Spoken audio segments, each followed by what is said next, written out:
pues Mike me dio la oportunidad de compartir con ustedes el día de hoy. Espero que pues podamos aprender juntos algo. Y bueno, me gustaría iniciar primero con una oración, por supuesto, si me permiten. Señor Dios, Padre, te damos gracias por este día, Señor. Te pido, Padre, que me ayudes a hablar lo que tú quieres, no lo que a mí se me ocurra. Abre los oídos espirituales de todos nosotros para que podamos aprender lo que tú quieres que hoy crezcamos y que sea tu voluntad siempre para nuestras vidas. En el nombre del Señor Jesucristo. Amén.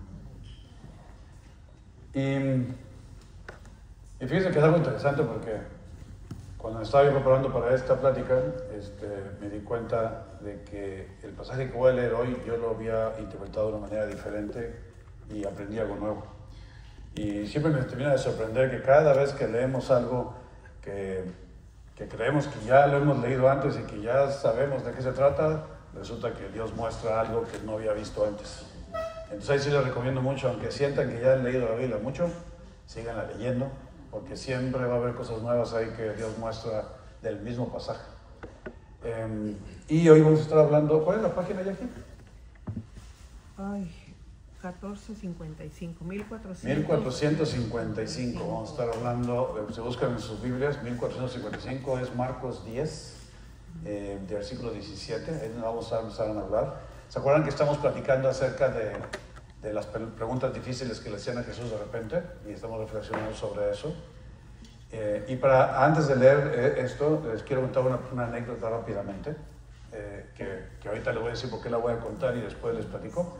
Pero me acuerdo mucho cuando estaba yo, mi hijo estaba más pequeño, un día me dijo, papá, ¿qué tanto le checas al carro? Y tenía yo el cofre abierto y estaba yo checando niveles, que si el nivel del wiper, ¿no?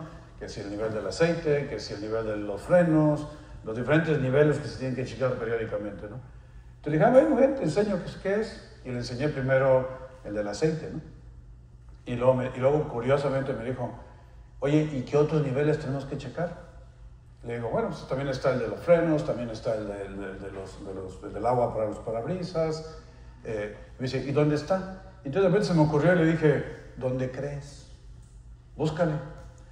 Entonces él se puso ahí a buscar en el motor y todo, se empezó a desesperar un poco porque no encontraba nada que le indicara dónde estaba, dónde tenía que checar eso. Y me dice, ya dime directamente, ya. O sea, digo, no. Chécalo bien, fíjate, va a ser similar a donde checaste el aceite, debe haber algo donde tú puedas checar ahí el nivel, ¿no? Y encontró el del agua de los limpiadores, ¿no? Y luego hasta vio el famoso icono ese del limpiador, ¿no? Dijo, no le hace falta agua, pues ok, échale agua, ya le echó agua. Y ahora el del freno, y empezó a buscar también, no encontraba, hasta que alcanzó a ver ahí un nivel, ¿no? Y a mí me dio mucho gusto en ese momento porque pues pudo darse cuenta él solito dónde estaban las cosas, pero se enojó conmigo, me dijo, ¿por qué no me dijiste dónde estaban y ya? Y le dije, ¿sabes qué? Le digo, hay un dicho que dice que no les enseñes a pescar, no les des el pescado, sino enséñales a pescar, ¿no? Y ahorita les voy a explicar por qué me acordé de esta anécdota con mi hijo, porque yo siento que Dios hace mucho eso. Dios nos enseña a pescar, no nos da el pescado.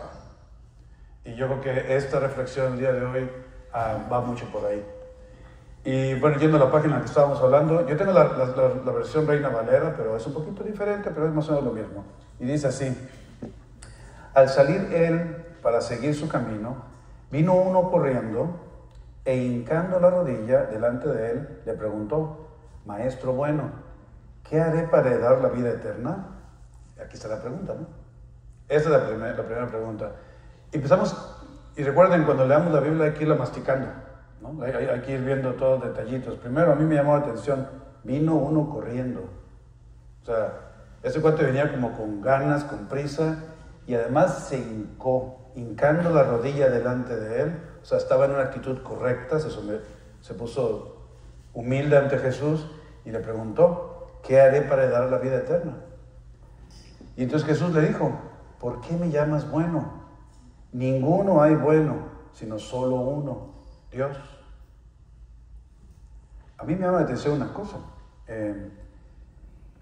de entrada lo recibe con algo que a lo mejor aquella persona no estaba esperando, ¿no? Jesús hace mucho eso, de repente nos contesta con otra pregunta, ¿no?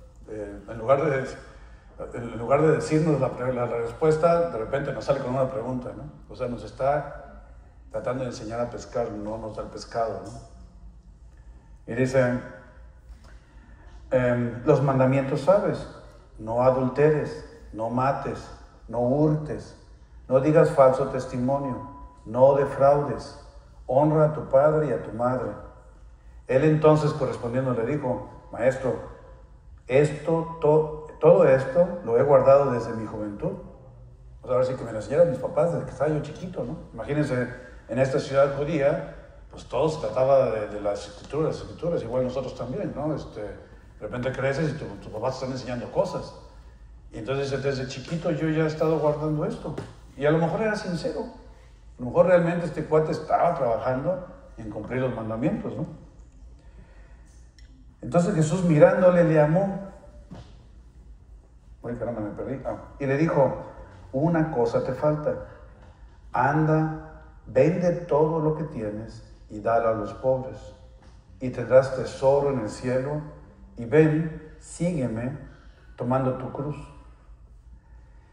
Pero él, afligido por esta palabra, se fue triste, porque tenía muchas posesiones.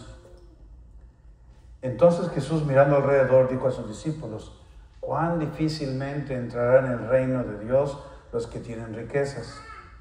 Los discípulos se asombraron de sus palabras, pero Jesús respondiendo, volvió a decirles, hijos, cuán difícil les es entrar en el reino de Dios a los que confían en las riquezas.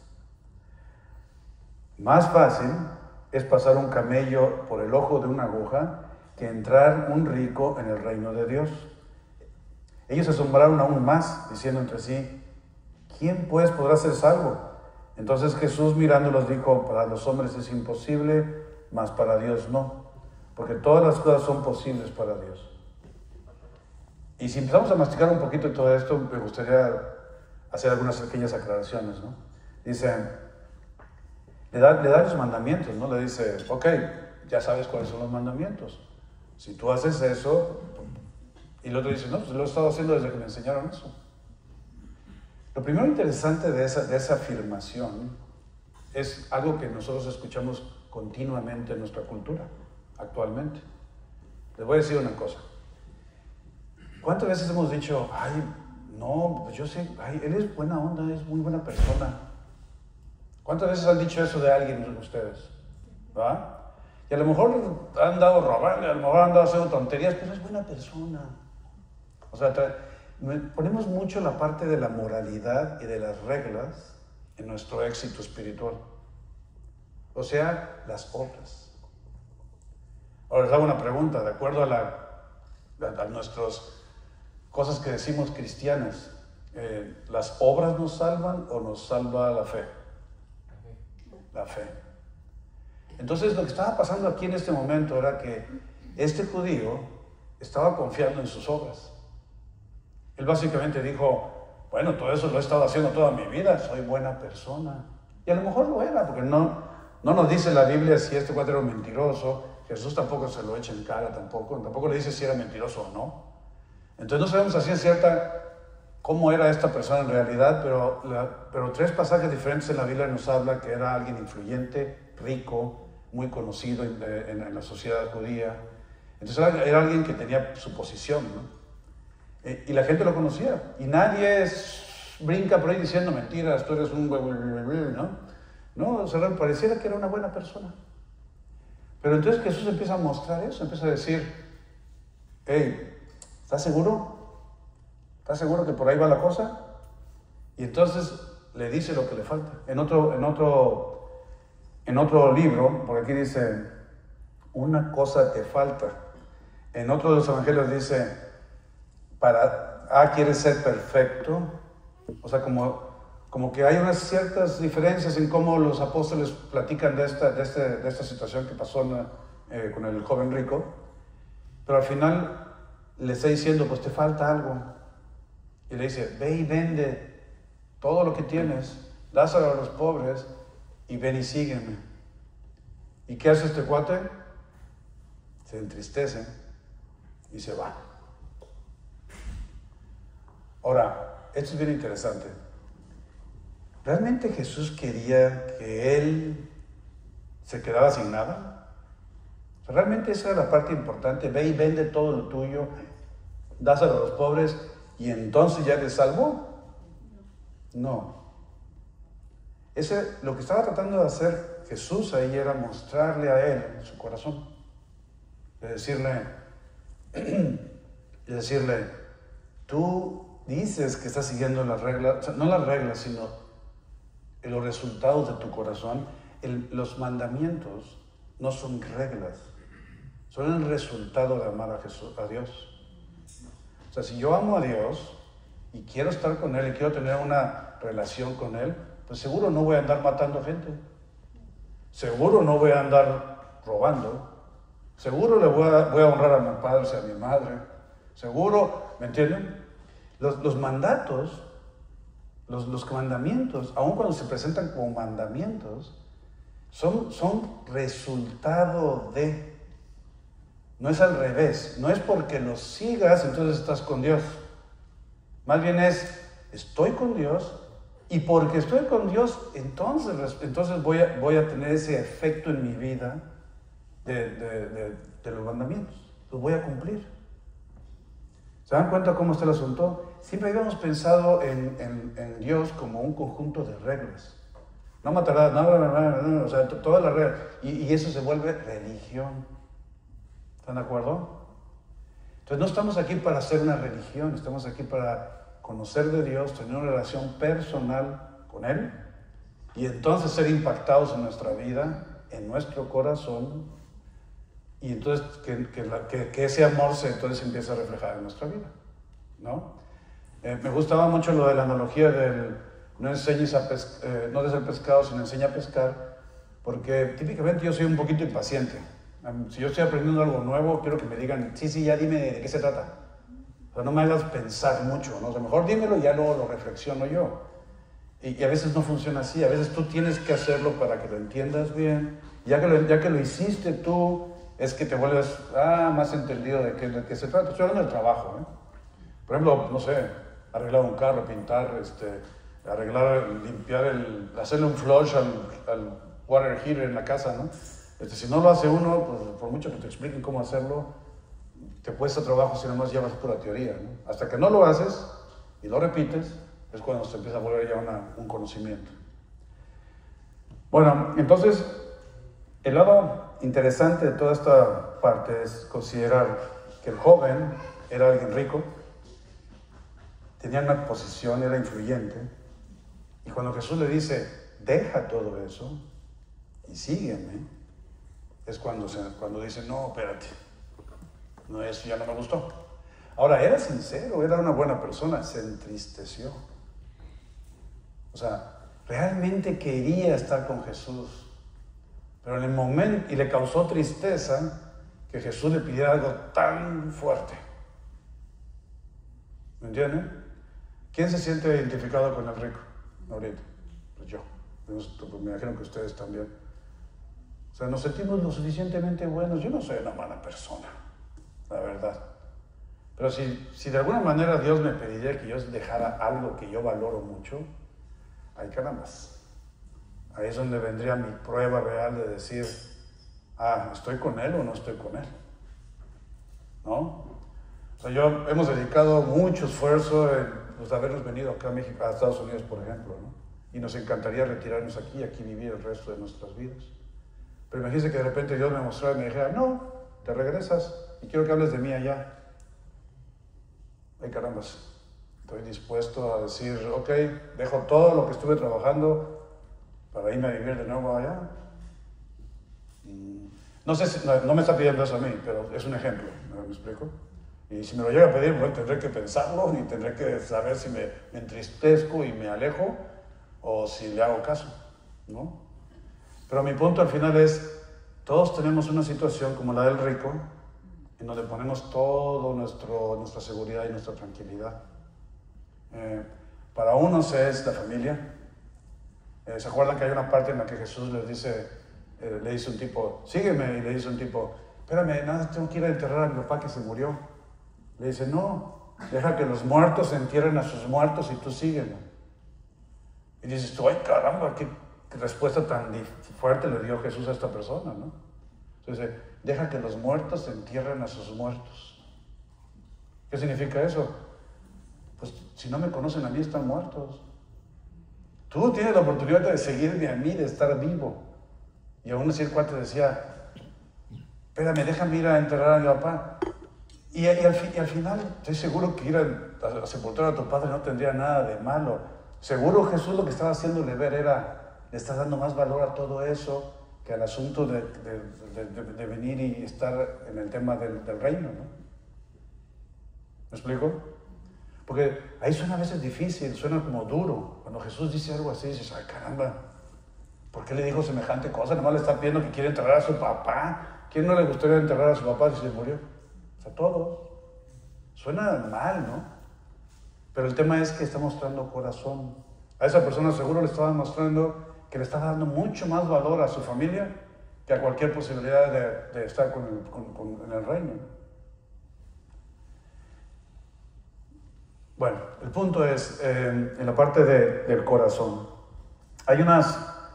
me puse ahí a investigar un poquito y resulta que a Dios le gusta mucho tratar de revelarnos qué tenemos en nuestro corazón. Entonces, cuando le hacemos una pregunta a Dios, y fíjese que ahorita mi esposa y yo estábamos preguntándonos, ¿no? Porque, oye, qué interesante tema, porque nosotros hemos estado pidiendo muchas cosas que necesitamos y que quisiéramos ver un cambio, y no suceden. Entonces de repente decimos, a lo mejor nos está contestando y quiere que veamos algo en nuestro corazón. Y ahorita queremos hacer tal vez un ayuno y ponernos en oración para entender si no hemos visto una respuesta por algo, porque nos está pidiendo que veamos algo y no lo hemos podido ver. No lo sé si ese sea el caso, vamos a investigarlo, vamos a ponernos en oración para entender. Pero les decía que esto nos ha estado enseñando cosas nuevas a mí y a mi esposa. Y les voy a poner un ejemplo, dice, en Deuteronomio 8:2 dice, es un pequeño frasecito, dice, para probarte, para saber lo que había en tu corazón. En Deuteronomio está hablando de que estuvieron en el desierto todos los israelitas, 40 años, y de repente dice, para probarte, para que supieras lo que tienes en tu corazón. En la primera de Samuel dice, Jehová mira el corazón. Ahí es cuando están escogiendo al rey David. Cuando llega Samuel a buscar a David para ungirlo como rey, él está buscando como que el que él pensaría que es, y ve a uno y dice, este ha de ser, porque lo ve todo, le gustó a él, o sea, le pareció fuerte, le pareció, y le dice, no, yo no veo la apariencia, yo veo el corazón. Entonces Dios siempre está viendo qué tenemos en el corazón. En Proverbios, Jehová prueba los corazones. En Salmos, este es muy bonito, no lo voy a leer completo, no lo tengo completo aquí, pero sí, se los pido que lo lean en casa. Es Salmos 139, y en un fragmento dice, examíname, oh Dios, y ve si hay en mí camino de perversidad.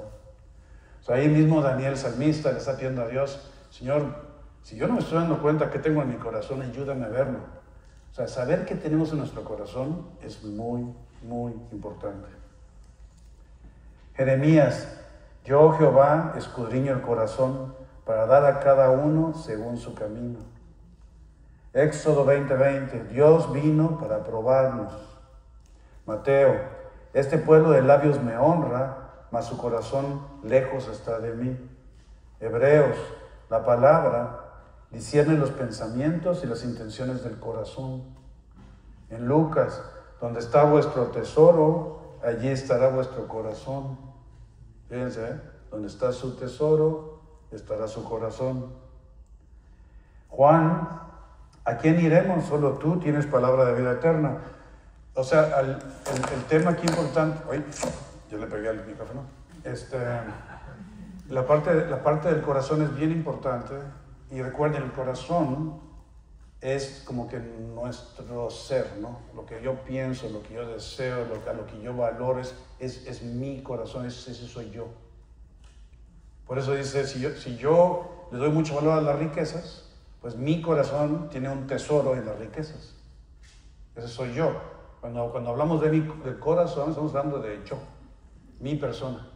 Entonces, cada vez que ven en la Biblia, es que el corazón está hablando de yo, mi persona. ¿Ok? Bueno, entonces lo que busca Dios es mostrarnos nuestro corazón. Por eso al rico le dijo, dice, ok, ¿quieres ser perfecto? Te falta una cosa, lo dice de diferentes maneras los 3 evangelios. Y lo que hace es, bueno, ve, vende todo lo que tienes y ven conmigo.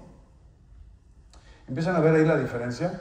Le dice, siempre he guardado los mandamientos, yo ahí estoy bien, no tengo bronca, he seguido todas las reglas.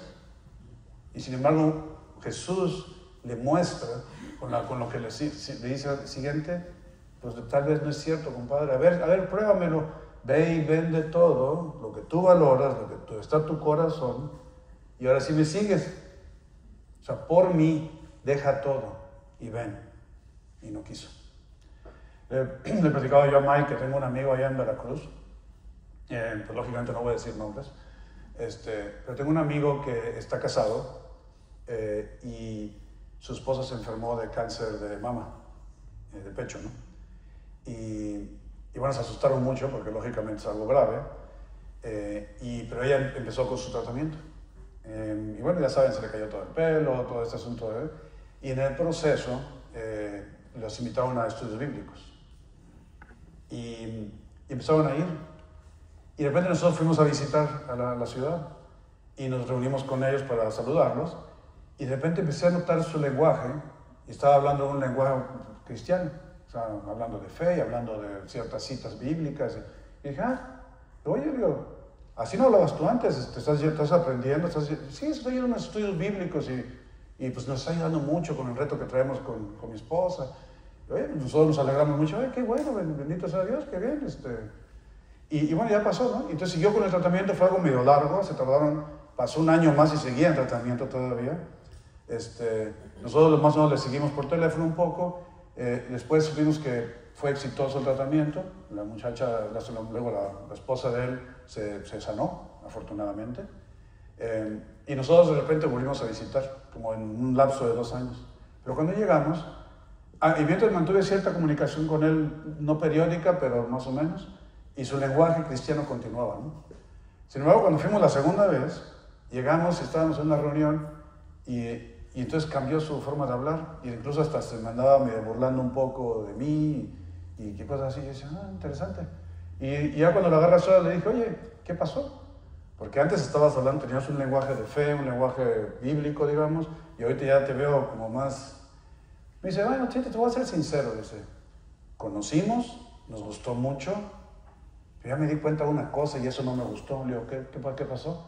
Dice, es que muchos de mis hobbies pues no están bien, y la verdad es que no quiero dejar eso. Y así de plano dijo, oye, ¿estás consciente de lo que estás diciendo? Sí, estoy bien consciente. Ok.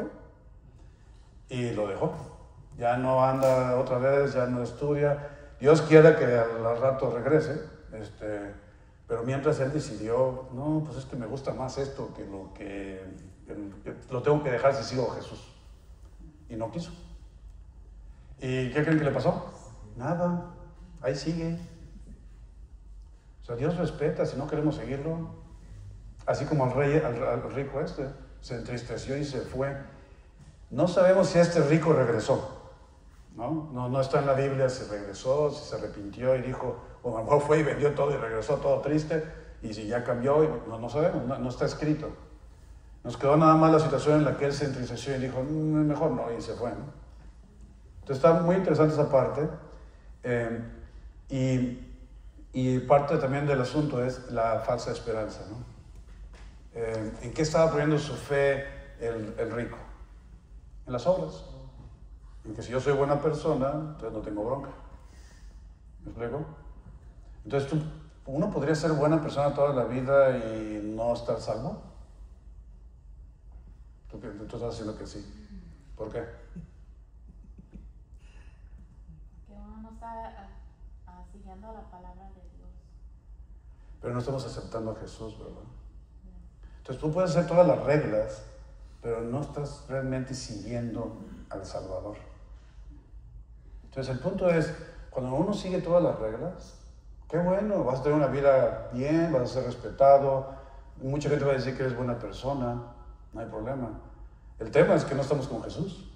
¿Y qué dice Jesús? Yo soy la puerta. Si no es a través de mí, no hay salvación. Entonces, aunque estés haciendo todo lo que Jesús quiere, pero no estás con Jesús, pues no estás salvo. Es lo que decía, dice, que habrá muchos que me van a decir Señor, Señor, pero yo les voy a decir que no los conozco. Entonces, habrá muchos que sí están en la iglesia practicando con toda la teoría y Señor, Señor, y alabando, y aquí estamos, ¿no? Pero al final realmente no estamos siguiendo a Jesús. Realmente nuestro corazón está en otra cosa. Y Jesús puede llegar a decirnos, pues me dijiste Señor, Señor, pero sabes que apártate de mí, no te conozco. No tienes una relación conmigo realmente. Este cuate estaba cumpliendo con todos los mandamientos. Jesús no lo negó. Jesús dijo, ok, sí, pero te falta una cosa. La más importante, deja todo y sígueme a mí. Y eso no quiso hacerlo. Entonces de entrada pensaríamos, porque no es de nosotros la decisión, pensaríamos que este cuate, si no se arrepintió y regresó como tenía que hacerlo, pues no fue salvo, por mucho que siguió todos los mandamientos, ¿no? Ahora les digo, eso no lo podemos nosotros decir porque nosotros no somos Dios, ¿no? El único que sabe quién es salvo y quién no es salvo es Dios. Eso no nos toca a nosotros, nadie puede decir eso, ¿no? En cuanto a la falsa esperanza, en la Biblia encuentras muchos ejemplos. Dice, no todo el que me dice Señor, Señor, entrará en el reino de los cielos. Eso está en Mateo 7. En Lucas 18 dice, este descendió justificado y no aquel. Ese pedacito es cuando, ¿se acuerdan que Jesús está hablando de dos personas que están en el templo? Está el fariseo y el publicano. El publicano era el clásico pecador de la época, que su profesión era mala, vamos a decirlo así. Robaban mucho, cosas así. Entonces el publicano en ese momento estaba diciendo, Padre, perdóname, dame misericordia, y la verdad es que sí le he regado mucho. Estaba confesando, orando de esa manera. Y el fariseo estaba, te doy muchas gracias, Señor, porque yo no soy como ese publicano. Yo sigo todas las reglas y estoy muy bien. Y al final Jesús dice, salió más justificado el publicano que el fariseo. Incluso hasta utiliza una frase que vamos a leer en un momentito más, que dice, porque los últimos serán primeros y los primeros serán últimos. Esa es una frase también muy buena, ¿no? En Romanos 3, por las obras de la ley nadie será justificado. Podrá ser muy buena persona, pero eso no cuenta. O sea, sí cuenta, eso no cuenta para salvación. ¿Entienden? Tiene que ser consecuencia del amor y la relación personal que tenemos con Dios. Si no es hipocresía. ¿Me explico? Gálatas, el hombre no es justificado por las obras de la ley. En Efesios 2, es don de Dios, no por obras. En Filipenses 3, no teniendo mi propia justicia, sino la que es por la fe en Cristo. O sea, mi propia justicia sería que yo me siento muy bueno y estoy haciendo todas las cosas buenas, entonces me siento que no hay bronca, ¿no? O sea, en Santiago 2, cualquiera que guarde toda la ley, pero ofenda en uno, se hace culpable de todos. Eso es muy importante. Si tú haces todos los mandamientos, fallas uno, ¿estás bien o estás mal? Estás mal. Es lo que decíamos alguna vez, decía yo, un vaso cristalino de agua pura, échale un puntito de la popó de mi perrito y ni siquiera la vas a ver en el agua, pero el agua ya no está pura, ya no te la deberías de tomar. Lo mismo pasa con los mandamientos.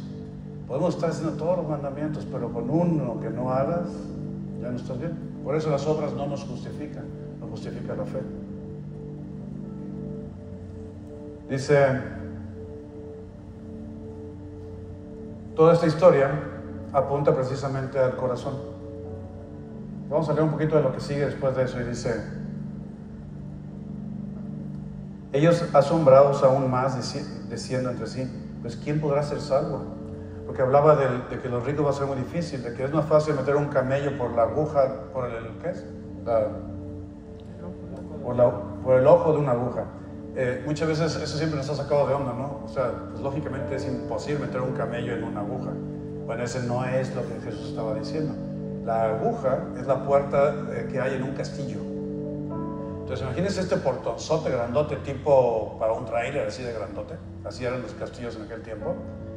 Pero luego tenían una pequeña puertita, que era donde pasaban las personas nada más. Las puertas principales solamente se abrían para que entraran pues, los carruajes y los caballos o cosas ya más grandes. Cuando se cerraban las puertas solamente abrían la aguja, que era una puerta. Entonces en la puerta nada más era del tamaño de una persona. Entonces era más fácil meter un camello por esa puerta que a que un rico llegue al reino de los cielos, el que tiene la confianza en las riquezas. Hace más sentido ahora, ¿verdad? Porque cuando uno ve la aguja dices, oye, como que le exageró un poquito, pues lógicamente no es así, ¿no? Eventualmente tú sí podrías llegar a meter o sea, sí se puede tal vez, un rico, le va a costar muchísimo trabajo porque confía mucho en sus riquezas, pero sí puede ser salvo, ¿no? Dice que para Dios todo es posible. ¿Cómo lo decide Dios? Bueno, ese es también otro tema que hay que reflexionar, ¿no? Para los hombres es imposible, mas para Dios no, porque todas las cosas son posibles para Dios. Entonces Pedro comenzó a decirle, he aquí nosotros lo hemos dejado todo y te hemos seguido.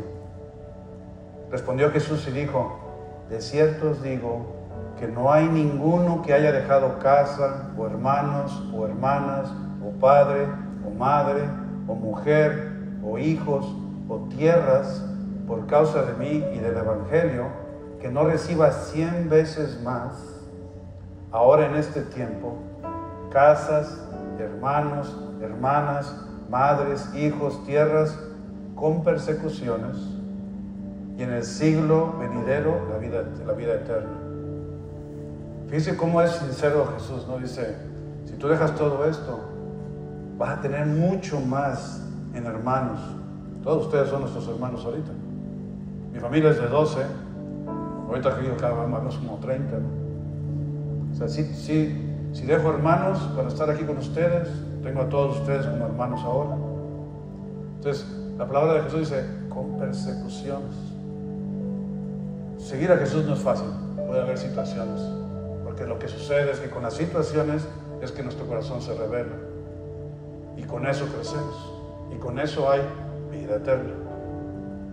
Entonces, a mí al principio me daba mucho miedo eso de las pruebas, y yo decía, no, espérate, es que esto de ser cristiano mejor no me meto porque hay muchas pruebas, ¿no? Pero de repente ya decía, ¿y a dónde me voy? Como decía Pedro, ¿no? ¿Y a dónde iré? Si tú eres el que tienes la palabra de vida eterna. Así que no nos queda más que, ok, si llega a venir una cosa difícil, entonces hay que estar como más, hay que ser un poquito diferente a lo que fue el rico, ¿no? Decir, ok, Dios a lo mejor quiere que deje esto, o no es mi camino, o nada más es una enseñanza, y si lo voy a lograr, y si no lo logro, pues a lo mejor Dios quería otra cosa para mí, pero todo es ¿para qué? Para que tengamos muchos hermanos, muchas hermanas, muchas madres, muchos padres, con persecuciones, pero la vida eterna. Esta vida yo la veo como si fuera un embarazo. Ayer hablábamos de eso, ¿no? Con una persona. Realmente la vida ahorita es como si fuera un embarazo. Nos estamos desarrollando en la panza de esta vida hasta poder realmente entrar en vida eterna, que ya es la vida.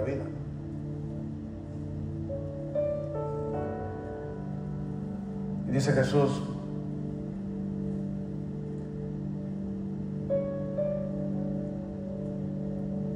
pero muchos primeros serán postreros y los postreros primeros. Entonces, si hoy no somos los primeros, no nos debemos sentir mal. Si hoy no somos ricos, si hoy no somos importantes, si hoy no somos reconocidos, si hoy nos ha tocado una macaniza de repente por alguna situación, que no nos importe. Somos de los últimos, pero dice Jesús que seremos los primeros. Eso es bien importante, ¿no? Porque tenemos una promesa. Todo esto vino a revelar el ídolo que tenía el rico, que eran las riquezas. Eso es muy obvio. Ahorita lo que a mí me enseñó hoy es, ¿cuál será mi ídolo ahorita? Yo no soy rico, pero ¿cuál será mi ídolo? ¿Qué tengo yo? ¿Qué tienen ustedes ahorita en su propio corazón que nos está frenando de decir, entrego todo y sigo a Jesús como debe de ser? Y la promesa al final es pues que ya no seremos los últimos, vamos a ser los primeros.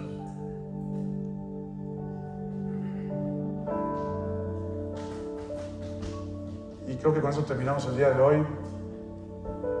El mensaje al final es: esto no es de ritos, esto no es de religión, esto no es de seguir las reglas, esto es de seguir a Jesús, conocerlo, amarlo, y al amarlo tanto, entonces mi corazón cambia, y entonces ahora sí mi vida refleja esos mandamientos, esas reglas. Mi vida es la que hace que se note que yo tengo de esposo realmente al Creador del universo. Y ya no importa regla, no importa religión, no importa pastor, no importa papa, no importa cualquier institución que exista, mientras nosotros estemos con Jesús. Porque eso es lo que va a crecer en el mundo. Así que lo que les invito hoy nada más es que nos vayamos pensando en eso. ¿Qué tenemos hoy como tenía el rico que debemos de soltar? Y que después vengan las obras, sí, pero ya sabiendo que estamos buscando a Jesús. No por las obras seremos salvos, sino por estar con Jesús haremos buenas obras. Entonces, Señor Dios, Padre, te damos gracias. Te bendecimos porque tú nos muestras el camino, nos enseñas a pescar y no nos das el pescado. Como decía David, si hay alguna iniquidad en mi corazón, Señor, en nuestro corazón, muéstranoslas. Ayúdanos a verla para que podamos entregarla, para que podamos venderla, para que podamos dársela a los pobres y entonces seguirte como debe de ser. Pedimos eso con la misericordia que tú tienes, el amor a tu propio nombre, Señor. Ayúdanos, bendice a nuestras familias, a nuestros hijos, a todos los jóvenes que están aquí sentados, que no se lo tomen a la ligera, que sepan lo importante que es, ahora que tienen energía, de poner esa energía en ti. Te lo suplicamos, Padre, en el nombre del Señor Jesucristo. Amén.